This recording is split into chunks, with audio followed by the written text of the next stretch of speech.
I am writing this under an appreciable mental strain, since by tonight I shall be no more.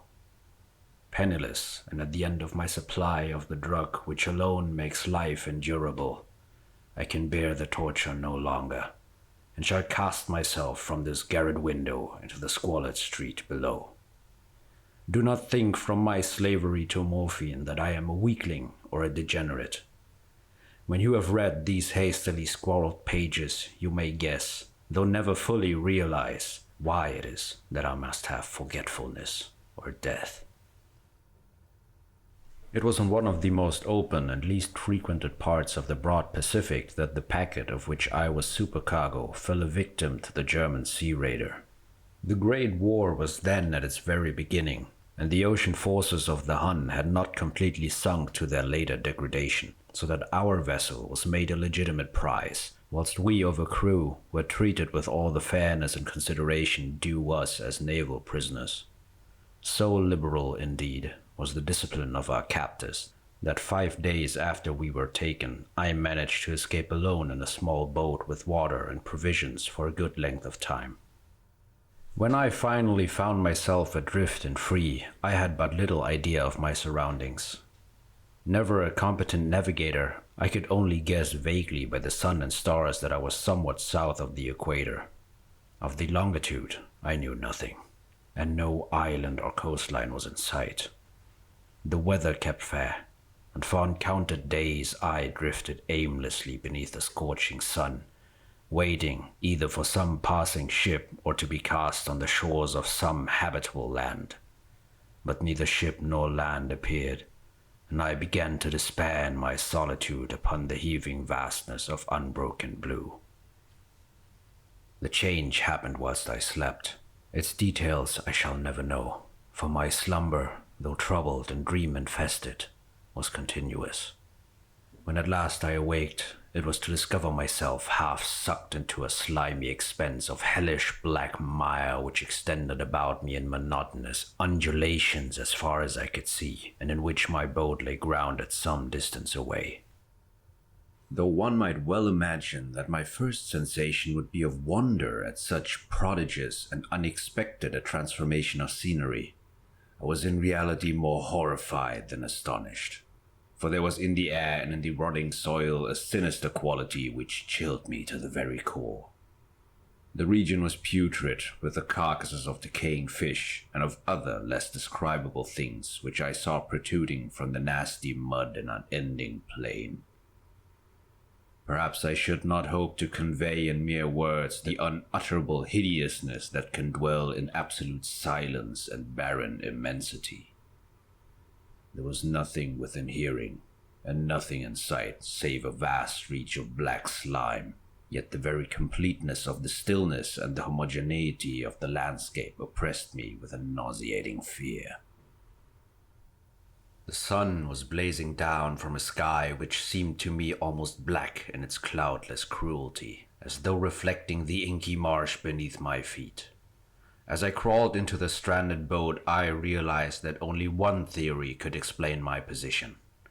Through some unprecedented volcanic upheaval, a portion of the ocean floor must have been thrown to the surface, exposing regions which for innumerable millions of years had lain hidden under unfathomable watery depths.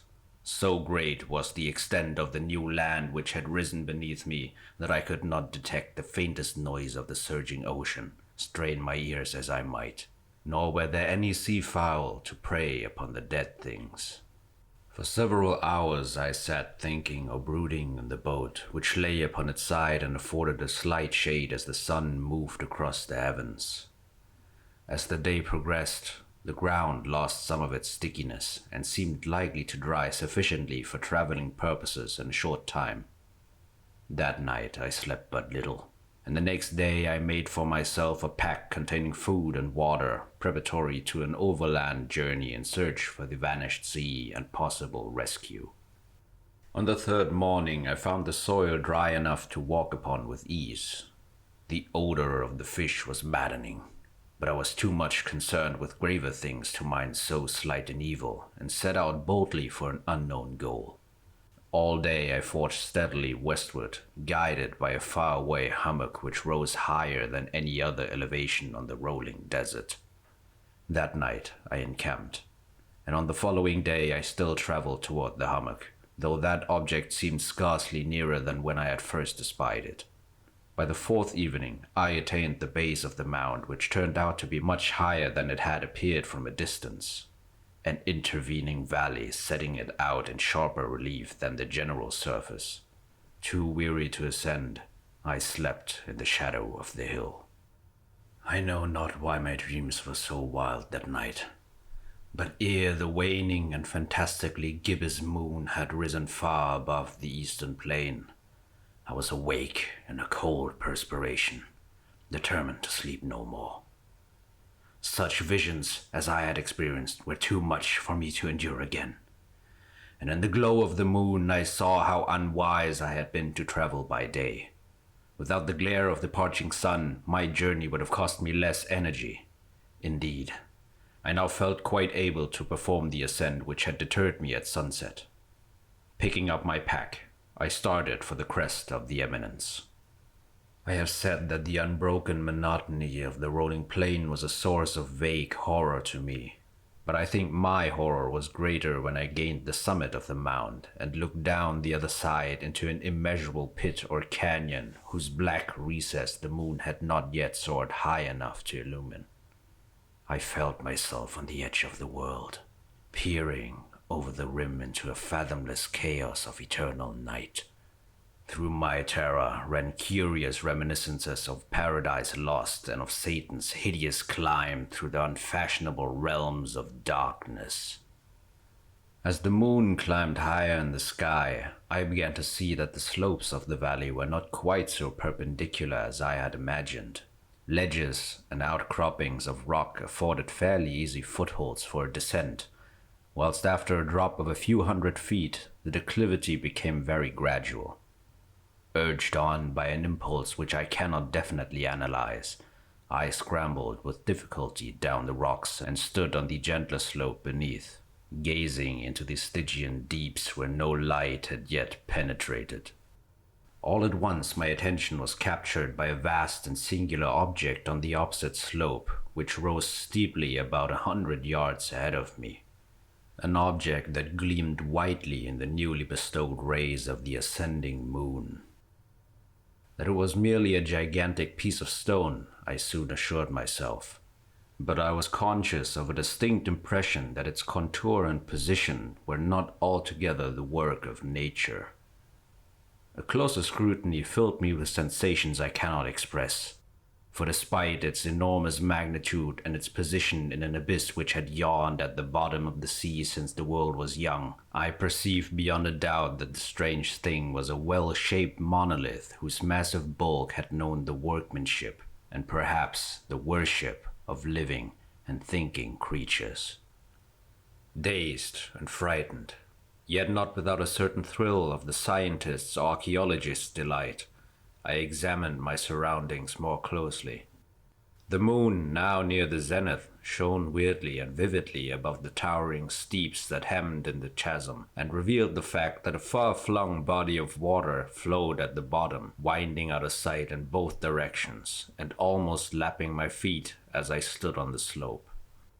Across the chasm, the wavelets washed the base of the Cyclopean monolith, on whose surface I could now trace both inscriptions and crude sculptures. The writing was in a system of hieroglyphics unknown to me and unlike anything I had ever seen in books, consisting for the most part of conventionalized aquatic symbols such as fishes, eels, octopi, crustaceans, mollusks, whales, and the like. Several characters obviously represented marine things which are unknown to the modern world, but whose decomposing forms I had observed on the ocean-risen plain. It was the pictorial carving, however, that did most to hold me spellbound. Plainly visible across an intervening water on account of the enormous size were an array of bas-reliefs whose subjects would have excited the envy of a Doré. I think that these things were supposed to depict men, at least a certain sort of men, though the creatures were shown disporting like fishes in the water of some marine grotto, or paying homage at some monolithic shrine which appeared to be under the waves as well. Of their faces and forms I dare not speak in detail, for the mere remembrance makes me grow faint, grotesque beyond the imagination of a Poe or Bulwer. They were damnedly human in general outline, despite webbed hands and feet, shockingly wide and flabby lips, glassy, bulging eyes, and other features less pleasant to recall. Curiously enough, they seemed to have been chiseled badly out of proportion with their scenic background, for one of the creatures was shown in the act of killing a whale, represented as but little larger than himself. I remarked, as I say, their grotesqueness and strange size, but in a moment decided that they were merely the imaginary gods of some primitive fishing or seafaring tribe, some tribe whose last descendant had perished eras before the first ancestor of the Piltdown or Neanderthal man was born. Awestruck at the unexpected glimpse into a past beyond the conception of the most daring anthropologist, I stood musing whilst the moon cast queer reflections on the silent channel before me. Then suddenly I saw it. With only a slight churning to mark its rise to the surface, the thing slid into view above the dark waters. Vast, Polyphemus-like and loathsome, it darted like a stupendous monster of nightmares to the monolith about which it flung its gigantic scaly arms, the while it bowed its hideous head and gave vent to a certain measured sounds. I think I went mad then. Of my frantic ascent of the slope and cliff, and of my delirious journey back to the stranded boat, I remember little. I believe I sang a great deal and laughed oddly when I was unable to sing. I have indistinct recollections of a great storm some time after I reached the boat. At any rate, I know that I heard peals of thunder and other tones which nature utters only in her wildest moods. When I came out of the shadows, I was in a San Francisco hospital, brought thither by the captain of the American ship which had picked up my boat in mid-ocean. In my delirium I had said much, but found that my words had been given scant attention. Of any land uphill in the Pacific my rescuers knew nothing, nor did I deem it necessary to insist upon a thing which I knew they could not believe.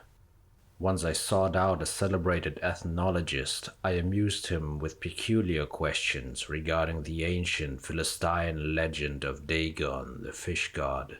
But soon perceiving that he was hopelessly conventional, I did not press my inquiries. It is at night, especially when the moon is gibbous and waning, that I see the thing. I tried morphine, but the drug has given only transient surcease and has drawn me into its clutches as a hopeless slave. So now I am to end it all. Having written a full account for the information or the contemptuous amusement of my fellow men, often I ask myself if it could not all have been a pure phantasm, a mere freak of fever as I lay sun-stricken and raving in the open boat after my escape from the German man-of-war. This I ask myself, but ever does there come before me a hideously vivid vision in reply. I cannot think of the deep sea without shuddering at the nameless things that may at this very moment be crawling and floundering on its slimy bed, worshipping their ancient stone idols and carving their own detestable likeness on submarine obelisks of water-soaked granite. I dream of a day when they may rise above the billows to drag down in their reeking talons the remnants of puny, war-exhausted mankind. Of a day when the land shall sink and the dark ocean floor shall ascend amidst universal pandemonium. The end is near. I hear a noise at the door, as of some immense, slippery body lumbering against it. It shall not find me. God, that hand, The window. The window.